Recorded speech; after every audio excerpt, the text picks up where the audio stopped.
In this video, I'm going to show you how you can do measurement and variance testing in R. Measurement and variance testing is used to make sure a measure or scale has the same psychometric properties in different groups.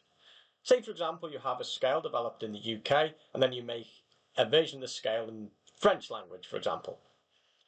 You'd want to ensure that the scale has the same psychometric properties in these two different countries. And that's a really important thing that needs to do when you're validating scales in new languages. But it can be done across any group. So any category of people, you can put people in, for example, male versus female, then you'd want to ensure the scale has the same psychometric properties across these two different groups. I'm not going to go into the details of invariance testing in purely mathematical terms in a lot of detail. However, I'm going to make a video in the near future that will show you the underlying reasons we do this and the consequences of different types of non-invariance. So this is going to be purely a practical guide to invariance testing. To do invariance testing, we're going to need two packages. We're going to need the Lavand package, which is your standard CFA or structural equation modeling package. We've used that in previous videos before, and the SEM tools package. So this allows us to simply compare our model fits, which is the crux of measurement and variance testing. So you'll need to install them, and we will need to activate those packages. The data set I'm looking at, which can be found below the video, is called invariance PSS, which stands for the perceived stress scale.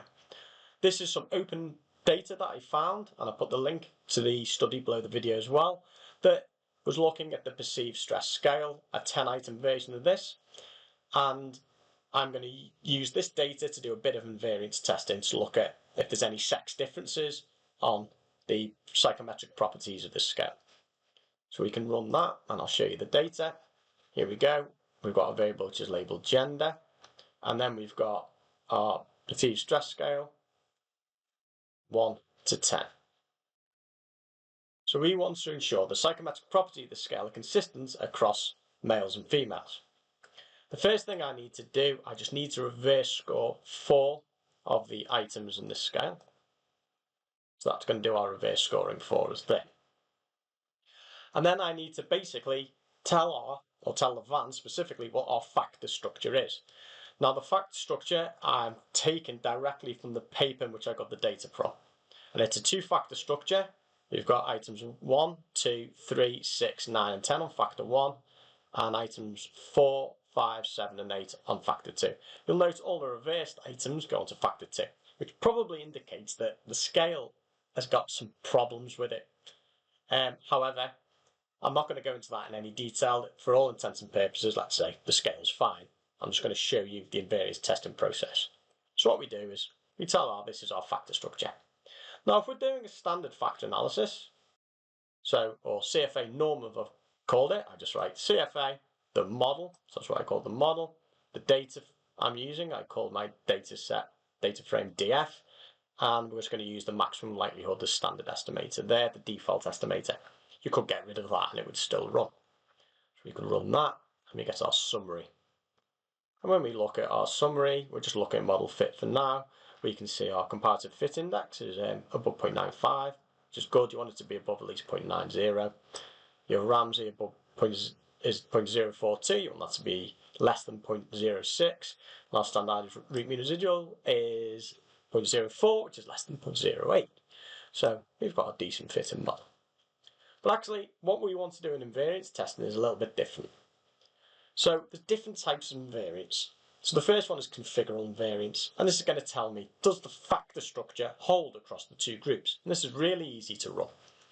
All we do is we're going to create a new model. We're going to call it CFA config, and everything is the same as before. It's the same model. I still think that's the structure. I've got my data frame, my estimators before, but then I put a group on it. I say my group is gender, which is what the variable's called in my data set.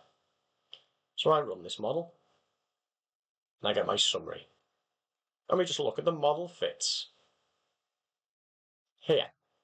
So does the model fit the data when I've got a grouping variable? So we want that to be less than 0.08, the standardized root mean residual, and it is, the model fits. We want the Ramsey to be less than 0.06, so the model fits. The comparative fit index we want to be above 0.9, and would be better if it was above 0.95, but it's 0.936, so it's not bad. So let's just say, okay, we've got a grouping variable on it. Well, the model fits, Ramsey's good, Standardized root mean residuals, very good. And the CFI is acceptable. We can say we've got configural invariance. When we put the grouping variable on, our factor structure still fits. The next step we have is metric invariance. And what we need to say here is the grouping across the groups, the factor loadings should be equal. So we're going to say the factor loadings have got to be equal. If you've got that, we've got metric invariance. This means if we look at the associations between variables across in our males and then the associations between any variables and females, we can trust these associations in our two groups can be compared with each other. E.g., we can say there's an association between the perceived stress scale and age in females, and there is not one in males. So that would mean something substantive. We can run this and we just simply add equal groups is loadings. That's all we do. We run that. We could get a summary of this model if we want as well. We can get summaries for anything. But what we're most interested in is the difference between the models. So what we're saying is here, I'm using this compare fit command from the SemTools package, and I'm going to create an object called compFit. I'm just comparing the fit. I want to look at the difference between the configural model, the first one I ran with just the grouping variable, and my metric model. So this is the model where I have said the groups must have equal factor loadings. So I can run that, then I can get a summary. And this is what we're really interested in here. So this is the difference between the fit indices in my two models. There's a few different rules floating about for what size differences are acceptable. Here I put an example on here. So we want the CFI difference to be less than 0.01. So the CFI difference here is actually 0. If you look at there, you can see it's actually no difference in the CFI whatsoever. So that's good. For the Ramsey, we want the difference to be less than 0.015. So if we look at that, let's get our Ramsey. Okay, our difference is 0.0003, so that's not a problem either, so that's good. Standardized root mean residual difference, we want to be less than 0.03, and it's 0.003.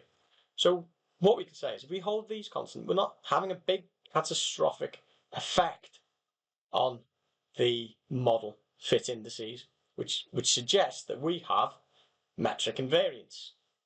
If we say the loadings must be equal across groups, we still get the model fitting. The next step is scalar invariance. So it's the same as before, but now I say the groups have to have equal loadings and the intercepts. If we have scalar invariance, this means we can compare means across our two different groups. So in this case, our males and females, we can compare the means. And the means are because they are different in perceived stress, not due to some psychometric property of the scale. So this is really important as well. So we run this model, and then we compare the fit between the metric model, so the previous model, and now scalar. So this is the model with just the loadings, saying the groups have to have equal loadings, but now this is the scalar model with the loadings and the intercepts. So we can look at that, and then we get our differences. Again, CFI difference, we want to be less than 0.01, and it is, it's 0.004. Our Ramsey difference, less than 0.015, and it is. The standardized root mean residual difference, this is a bit stricter than it was in the previous one, but if we look at our standardized root mean residual, again we pass this as well. So suggests it's got scalar invariance as well. On the final level, which isn't that important, is strict invariance. So in strict invariance, this is basically the residuals are also equal across groups, and essentially it doesn't really help that much. It pretty much means that we can look at the raw scores in each item and they can be compared. Not that you'd really do that much anyway with the scale, but anyway, we say loadings, intercept, and residuals now have to be equal across our groups. So we run that, compare the fit, we got a summary. And again, we have the same rules as we used last time. So these are we want the differences to be less than this. And again, Ramsey 0.006, that's fine. So it's less than 0.015. CFI 0.007, again that's less than 0.01. And the standardized root mean residual 0.015, 0.001. So we also have strict in variance here as well. So it's actually quite an easy process to do. As I say, you could report all the model fits for each model as well if you wanted, but we actually get these when we look at our specific model fit indices here as well anyway. So you don't have to ask for a summary, or compare fit gives us all that information. The other thing it does as well, which often isn't the best way of doing it, but works in this case, is it gives us a chi-squared test statistic for the difference between our models as well. So there's our chi-squared test statistic, our degrees of freedom, and our p-value for that as well. And we'd want the differences to be non-significant, and they are in all cases here. But you're better off comparing the model fit. Like when you do confirmatory fact analysis, you tend not to use the chi-squared statistic to test whether your model fits or not anyway. Like in this case, you tend to use the Ramsey CFI standardized root mean residual instead. So that's a really quick example of how you can do measurements and variance testing. As I say, look out for in the near future, I'll do an actual explainer video to actually what's going on with invariance testing as well.